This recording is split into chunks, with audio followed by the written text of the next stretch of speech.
অবশেষে চলল বুলডোজার। দীর্ঘদিনের বিতর্কিত দুর্গাপুরের ইস্পাতনগরের 1 নম্বর ব্লকে অবস্থিত তৃণমূল কংগ্রেসের একটি দলীয় কার্যালয় ভেঙে গুঁড়িয়ে দিল দুর্গাপুর ইস্পাত কারখানা কর্তৃপক্ষ।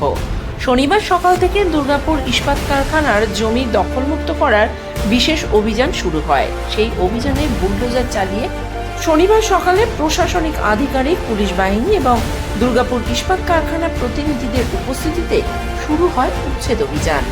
এরপর বুলডোজার দিয়ে ভেঙে ফেলা হয় কার্যালয়টি। দুর্গাপুর থেকে সনাতন গড়াই রিপোর্ট, আমার কথা নিউজ।